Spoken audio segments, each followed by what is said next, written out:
Wrestling Rundown YouTube subscribers. Yeah, you ain't listening to this on a podcast. Yeah, no, I'm letting you guys know specifically this one's all for you. We just finished watching No Mercy. Yeah. The Smackdown branded pay-per-view on the WWE Network. And we are here to let you know what happened, but we're not going to start on the pay-per-view. We're going to start on the pre-show. Yes. The show before the show, hence why it's called the pre-show. Yes. And this is something that I didn't even know happened because we didn't get to watch it live. We were both very busy today. AKA working. So we had, trying to skip through. The original scheduled match for the pre-show was Baron Corbin versus Jack Swagger. That actually ended up getting moved up to the main card. But something that we didn't even see happen on the pre-show was Kurt Hawkins finally stepping into the ring to let us know that this Tuesday he's going to be having his very first match. As he looked at the hard camera and told us he had a match. So, Kurt Hawkins winning, saying that he was Kurt Hawkins beat the pre-show. Yeah.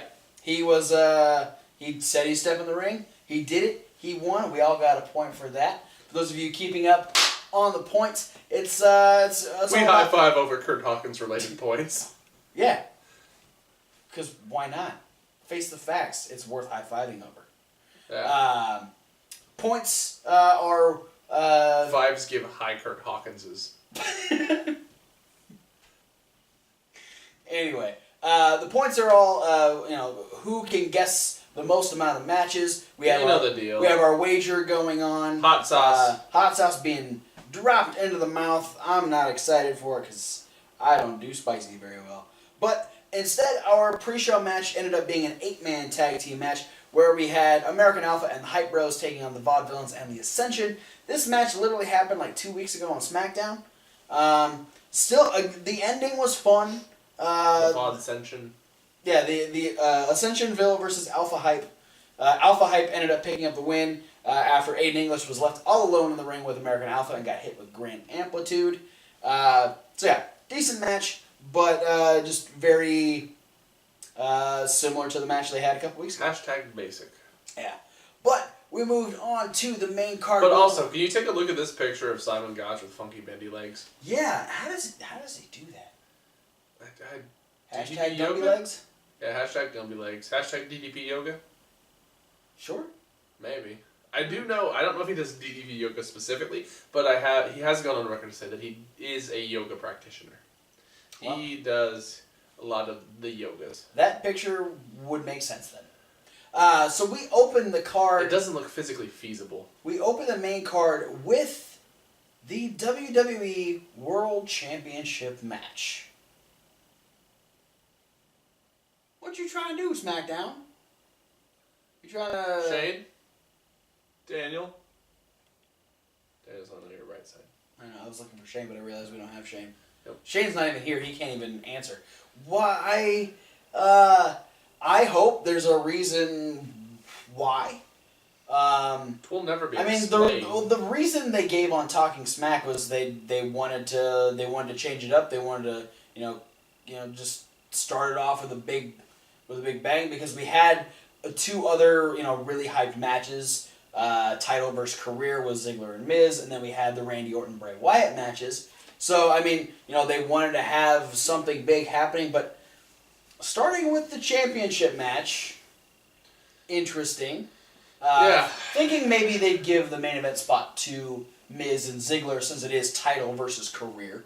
But the championship match is still extremely entertaining. Lots of good interaction between all three guys. For those of you that were here in Portland Saturday night, you got to see the match and most of the matches anyway. But yeah, this triple threat match was very back and forth, and then it took a turn when we had the double submission on AJ Styles. Yeah. Dean reversed the calf crusher into the calf crusher. Yeah, he had his own calf crusher on Styles. Cena walked up and decided to STF on the other side. Yeah, and so at which point, AJ had no other choice but to tap out. Yeah, both of his legs were being... And the bell rings, and the ref's like, what the hell are you doing? There were 2 submissions. What am I... Like, the referee didn't call for the bell. Yeah, like, he's just like, brah. Yeah. I didn't bell ring. Yeah. I didn't do the pointy fingers at you. Kyoto gives no fucks when people ring the bell. He's like, no, this isn't over. Fucking keep it going. So AJ is out of the match for a bit at this point. We get a lot of Dean and Cena going on. Oh, man. Anyway, AJ ends up eventually getting back in, hits a 450 on Dean, and it's a lot of, like, at this point they're trying to just throw that third person out of the ring so they can, like, do what they need to do in the middle of the ring, and eventually that person that ends up getting thrown out of the ring and, like, just tossed aside on the outside is AJ Styles. Yeah, because Ambrose goes for a pin on Cena. Yeah. And AJ pulls the referee out of the ring. Yeah. And then, the camera's trained on AJ, Dean slides out of the ring and drop kicks AJ, and then he tosses him over the commentary. Yeah, he chucks him right into the corner. He's like, you stay there and we don't have to deal with you anymore. He goes back in, tries to hit Dirty Deeds on Cena. Cena ain't letting it happen, so Cena decides, okay, AJ's down, this is how we're going to do it. Goes, hits the Super AA, but Styles, realizing it's a triple threat match, grabs a chair, ends up hitting Cena with it, knocking him out of the ring. Or no, not... He knocks him out. Knocks him out and then picks him up, hits... No, did he hit he pinned him. Oh, yeah, he just straight pinned him with a chair shot. Dean is completely out after the Super AA, so not the cleanest of wins for AJ Styles, but he does retain the WWE Championship at the beginning of the show. Still extremely confused about that. Yeah. So we followed it up with a real barn burner. Yeah. Okay. Okay. Well, let's just talk about both the women's matches here. Just block them up here, because the first one was Nikki versus Carmella. No one expected this match to be strong. No one expected this to potentially be the better of the 2 women's matches of the card. Oh, you're kind of right. They were both on a very similar level, though, and I'll give in this one, I want to say most of the mess ups I believe were due to miscommunication. Yeah, it seemed like Carmella and Nikki weren't quite clicking on moves they were calling. You know, someone wasn't listening very well. Could very well be Carmella because she's still fairly new. Nikki's been around the block. The one thing I want to give credit on this one is I really like the spot towards the end where Nikki puts Carmella up on her shoulders for the finish, and Carmella wiggles off, but Nikki just spins her around into another Bella finish. Yeah. Because she went for the rack attack thing, and then she wiggles off and she hit him with, like, the Bella Factor. Yeah. Which is Bree's finish, usually. Yeah, the Bella Buster. And so it's kind of cool to see, like, okay, well, if I can't hit one finish, I'll hit the other finish, and that didn't end up winning. Yeah. And, Carmella being, every chance she got, she was putting the Code of Silence on. She was... Yeah, she had it, like, twice pretty rapid fire. Yeah. She put it on one time, and Nikki, like, stood up with her. Yeah. And then, like, tried to Alabama slam her, but she rolled it through into a sunset flip instead. Yeah. And then ends up getting right back into it. Yeah, and then that's what she eventually is able to escape, and as Carmella tries to pick her up, then we get the lift up into the TKO, and Nikki picks up the win over Carmella. So that is a point to Kevin Hawk. So at this point, me and Thomas got a point for the AJ win. So you and I are currently tied at this point with the because once we found out the 8-man tag match, we kind of threw that in there too. So we're at 2 apiece. So we're just gonna skip right to the other match because unfortunately Becky Lynch is dealing with some sort of injury, so she was unable to defend her championship. Not wrestling related, apparently. So she spent the day in the hospital, but Alexa Bliss was still in action. She came out, cut a promo saying that, Daniel Bryan and Shane are trying to protect Becky. They knew I was going to walk out with the championship. There's no one else on this roster that's on my level. And she apparently is going to face Naomi. Yeah, because Naomi interrupts her promo. Yeah. So right off the bat, you're thinking, okay, it's unfortunate that Becky isn't going to be on the pay-per-view, but we know that Alexa and Naomi are both really good workers. Unfortunately, apparently with the very short notice at which this match was put together, they didn't quite know what to do. Yeah, it was that or something was off because there were a few different times where one of them would sell a move way too early. Yeah, and that ending too. It was... Alexa ended up hitting some sort of... I don't know if it was supposed to be like a Russian leg sweep or... I feel like she just didn't realize or forgot how to do a flying armbar. Because I think she was just trying to go for a takedown into an armbar. Yeah, because they both end up dropping, even though nothing really happens, and then she immediately transitions into the armbar. Yeah. Which was like... It's cool that she's going for submissions and stuff, trying to change stuff up a little bit. But yeah, it was very strange. And then... And this is coming, like, literally 15 seconds after Alexa sold a rear view, like... Yeah, like... Two steps too early. It was like she hit her hands, and her hands were like about a foot in front of her face. Yeah. And it was a very obvious miss. And so then from the armbar, we just get Naomi, like, rolling over on Alexa and pinning the number one contender. Yeah. So, and then Alexa was on... Which, by the way, when the match changed, we all got to change our votes. Yeah, and so we all switched to Alexa thinking, she's the number one contender. It would make sense to have the person who was going to get a championship match to win this new match. But I guess we probably should have thought that Bray Wyatt lost to Kane last time when Orton couldn't wrestle. So maybe we should have guessed that that's just the way things happen. That if you don't get to face your regularly scheduled opponent, you have to lose. Yeah, maybe.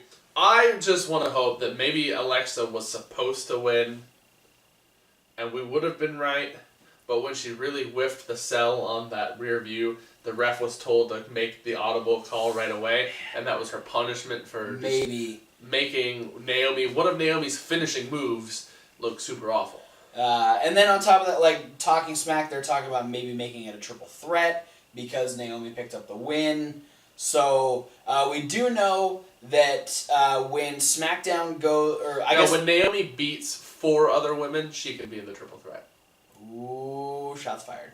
Sorry. So apparently Alexa will get her one-on-one title match in the UK on November 8th.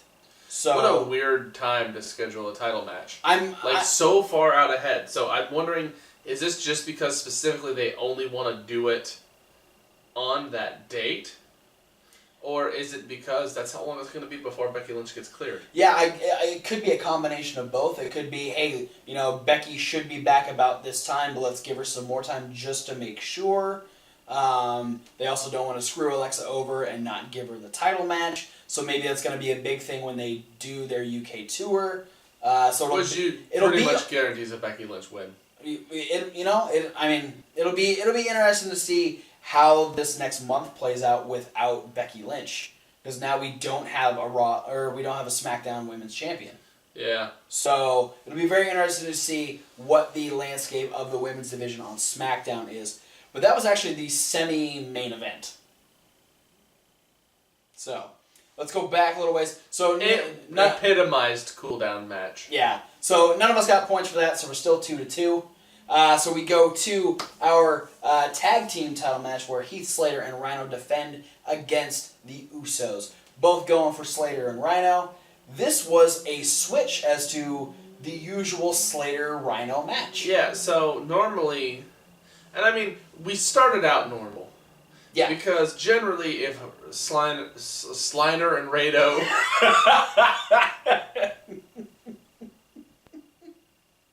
are in a tag match together,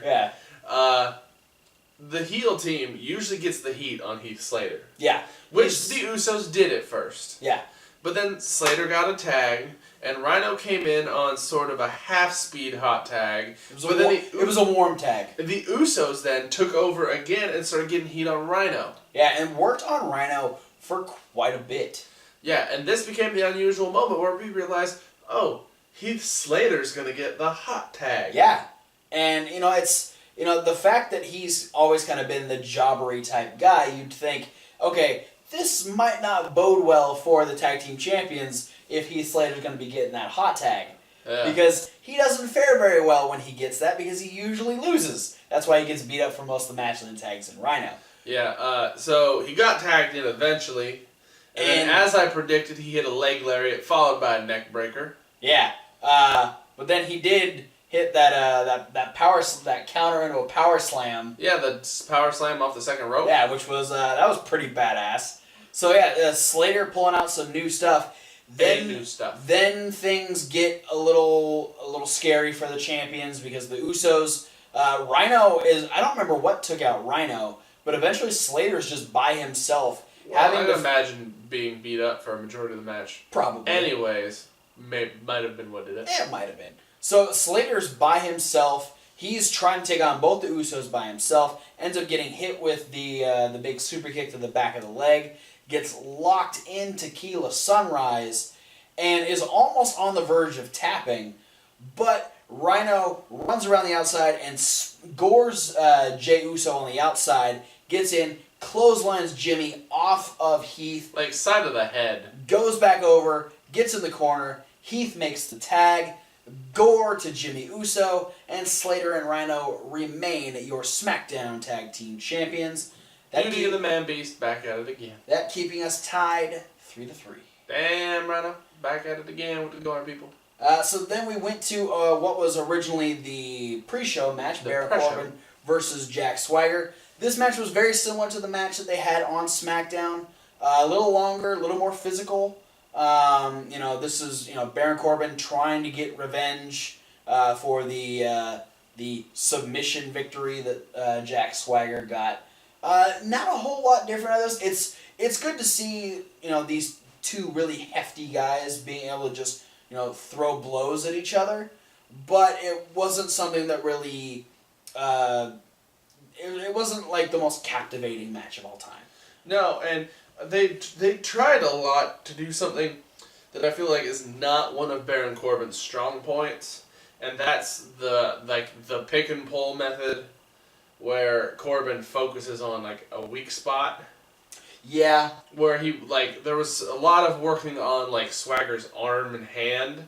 So like when he would try, tried to go for the ankle lock and wasn't able to get it because he could only use one hand properly. Yeah, because he ended up putting his hand in the stairs or something like that. So yeah, I mean that, and yeah, it's not something that Corbin needs to do because he's got so much size. Yeah. That attacking a body part isn't necessary unless it's like a leg and you just want to like chop the other person down because Swagger is as big as he is. That's a way more a Swagger thing than a Corbin thing. Yeah. So that should have been stuck to what Swagger did. Corbin should have just been throwing blows. Yeah. So maybe that did kind of help with the finish as we had Swagger did have the Patriot Lock on Baron Corbin. Baron ends up getting to the ropes and actually like pulling the ring apron in, like he was trying to climb out. Swagger ends up breaking the hold, and while the referee is distracted trying to put the ring apron out of the ring, Swagger goes down to pick up Corbin. He gets poked in the eyes. Corbin gets back up, hits the end of days, and defeats Jack Swagger. The eye poke, 2016 is the resurgence of the eye poke. It really is. That has been utilized in more matches this year than probably in the last decade. Yeah, man. I don't know, but it used to be like a big thing back in the day. Yeah. It's making a comeback, I guess. It's nice to see old school stuff like that rather than, the low blow all the time or something like that. It's nice to see something simple, just like blinding a motherfucker can win you a match. So Baron Corbin's win puts me up 4-3, and we head into what should have been the main event, but it was not, with the Intercontinental title versus career match, as Dolph Ziggler looked to stay in WWE and end the Miz's never-ending Intercontinental Championship World Tour. Yeah, I would say right off the bat, Miz spent the first good 7 or 8 minutes of just dominating Dolph Ziggler. Yeah, no, he beat the shit out of Dolph Ziggler. There was... To coin a phrase that Joey Styles hates, he was beating him from pillar to post. Joey hates that one, huh? Yeah, because there's no pillars in wrestling. That's fair. He was beating him from post to post. That makes way more sense. Wasn't there a pillar in the ECW arena, though? There's like that one... It wasn't really a pillar. It's like a support it's a post. It's It's post. legitimately a giant post. It's not a pillar. Yeah. It seemed very one-sided for me. Yeah, it was like, okay, yeah, maybe Ziggler is on his way out, and they're just gonna let Miz run roughshod over Dolph Ziggler. Hey, I figured Miz was just gonna beat him up, and Dolph would like start making little comebacks, but it was just gonna be a ton of watching Dolph Ziggler get beat up, and then have a few quick near falls, and then finally the Miz takes over and beats him. Yeah. Was not the case. No, because Ziggler ends up making a pretty good comeback. We have a lot of back and forth, which these two are so good at with each other. Mm-hmm. They know each other so well. There was one thing that I really enjoyed because it's well known that these two are very good friends outside of wrestling. Yeah. But so are both being Cleveland boys. So are Ziggler and Zack Ryder. Yeah, and he used the Rough Rider. Ziggler hits the Rough Rider on Miz. And I love that Morrow called it like shades of his friend Zack Ryder. I was like, that's really cool. That he's not only just sticking to his stuff, he's literally trying to pull out everything he possibly can to win this match. And it added a lot of really good, the feeling of desperation on the side of Dolph Ziggler. And then you get like the Miz's greatest hits towards the end here because Ziggler is laid over the bottom rope. Maurice comes up and sprays whatever that spray can is in his face. And you're like, oh man, is this really how you're going to do it? He hits Skull Crushing Finale.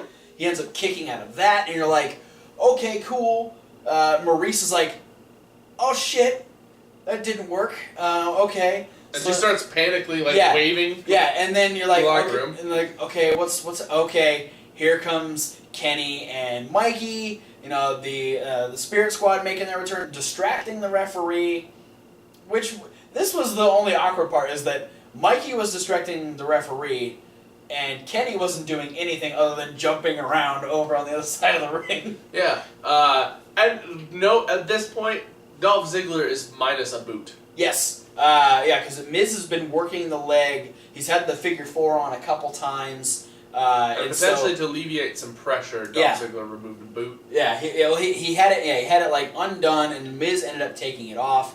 So then Mikey and Kenny both end up eating super kicks and bootless super kicks. And then I think Miz, I can't remember what Miz actually hit to put Ziggler down, but then I think tried to put him into figure 4 again. But I mean, at this point, the ref decided to kick out all 3 Maurice and both Spirit Squad guys. Yeah. Ref was tired of all the goddamn shenanigans. And Miz is on his knees next to the referee, like, no, don't throw them out.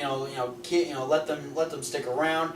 And then he turns right into the super kick of all super kicks from Dolph Ziggler, bootless. So that was a super foot. And it's easy defeat. But no, that super kick was enough to put down the Miz, and Dolph Ziggler wins the Intercontinental Championship and remains in WWE. I'm not hurt to see Miz lose a match, ever. Even if it means I lose a point. And that puts me up 5-3, securing my victory. But we've got one more match. Yeah, the highly anticipated, much lauded main event. Oh yeah, it was the main event. Randy Orton versus Bray Wyatt. Yes. Shouldn't have been main event, but the more match vignettes, like more backstage segments and vignettes leading up to this. Yeah, because we like had more Smackdown shit. And here's the weirdest thing is we had the video package before the first women's match. Yeah. Which was very confusing. Then we had Bray Wyatt talking to himself and humming to himself while sitting in the rocking chair. And a lot of the shit was just gibberish. Yeah. Like, not even words. And then Randy Orton looked into a mirror that was a Snapchat filter, and his face twisted for a second, and then it went back, and we had... He looked like he was tripping on some bad drugs. And it was did we need this? Like, I mean... No, this, we didn't. That's the answer. Short answer, no. I will say, though, I did enjoy their match. The match was good. This was a match I was looking forward to at Backlash, and unfortunately Randy wasn't able to do it, so I was glad to finally see it.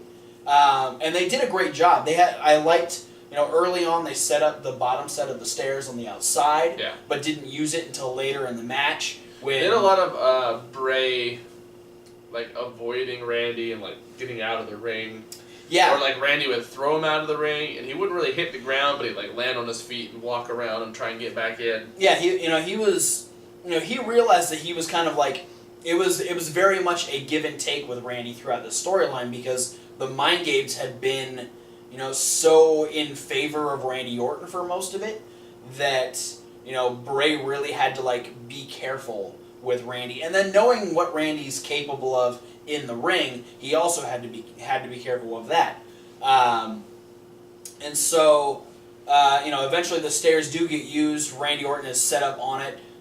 Bray goes for the running senton, and Randy ends up moving out of the way. So Bray takes a big old back bump onto the bottom set of the stairs, which had to suck. Yeah, that. And then he follows it up by back suplexing him onto the guardrail.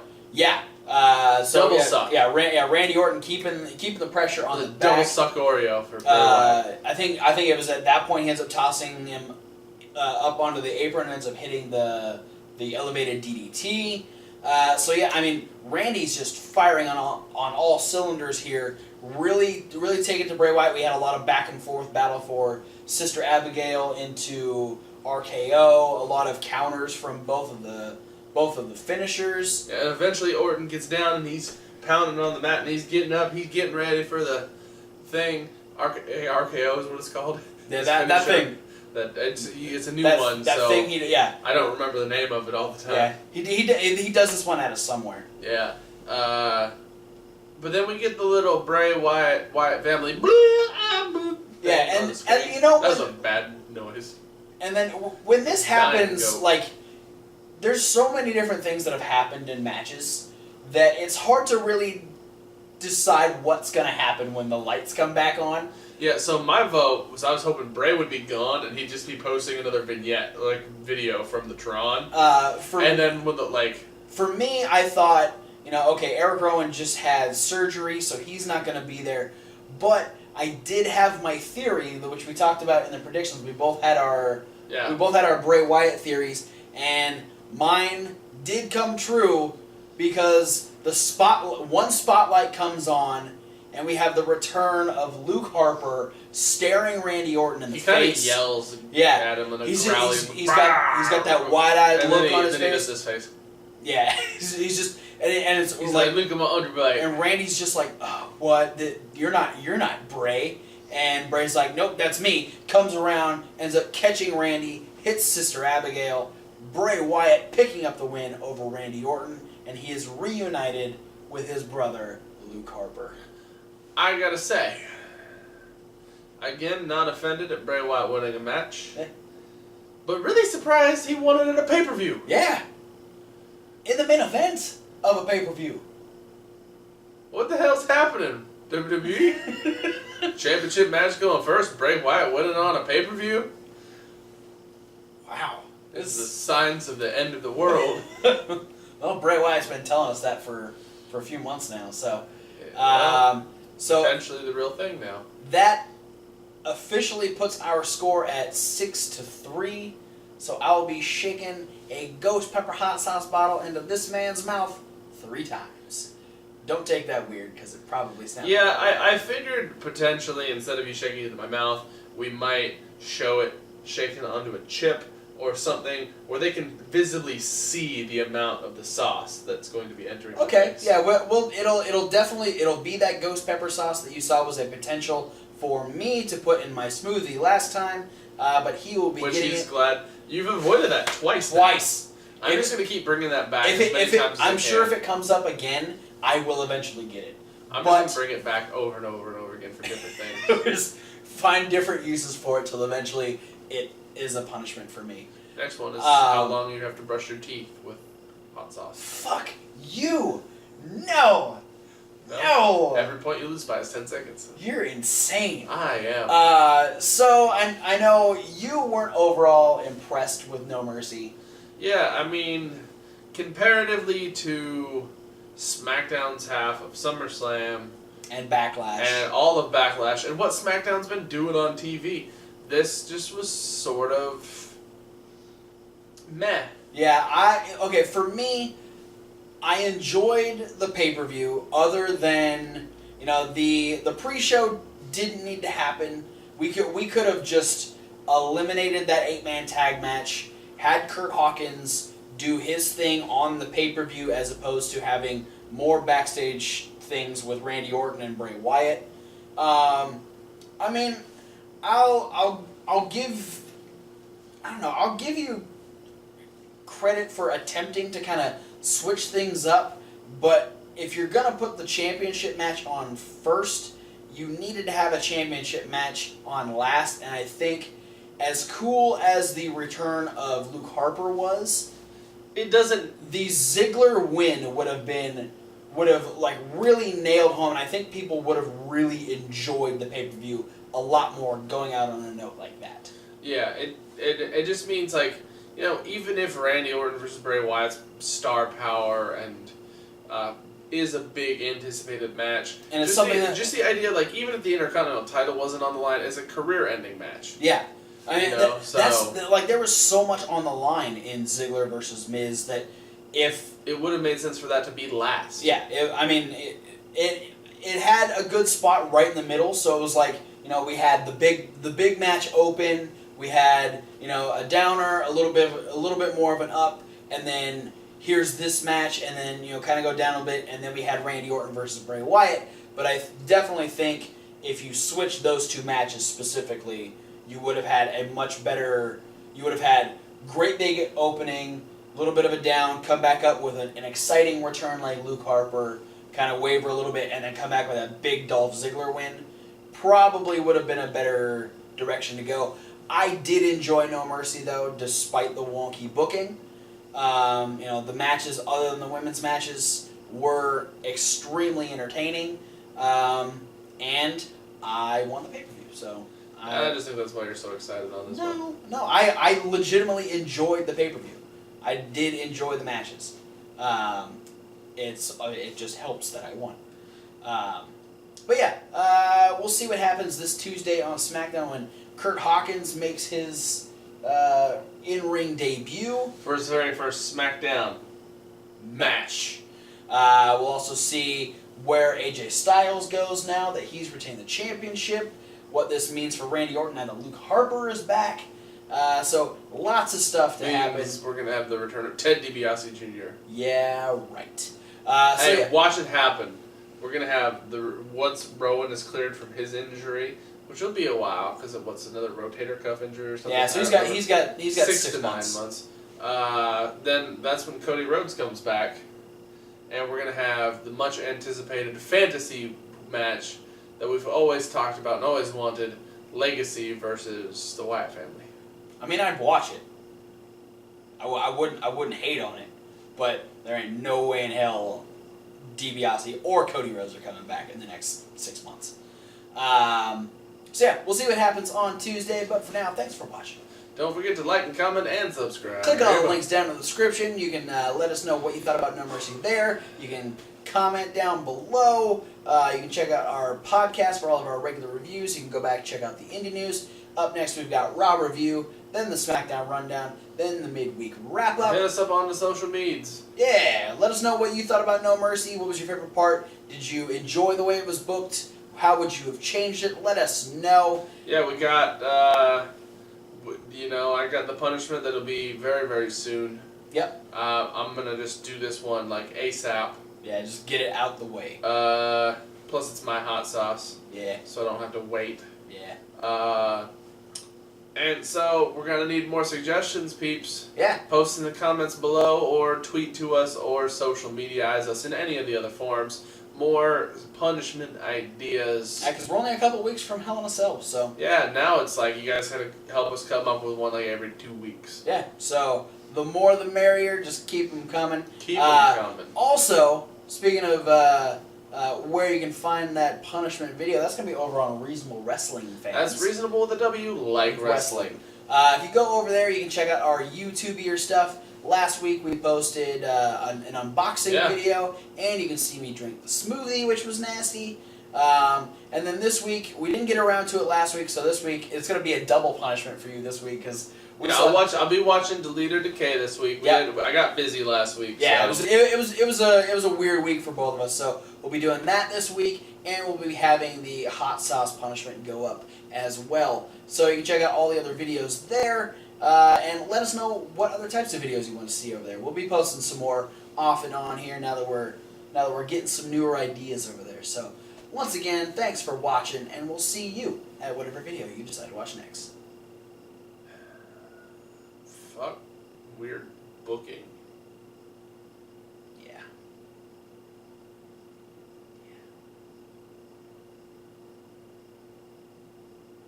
Come back, Becky. Fuck injuries. Fuck it. Fuck it.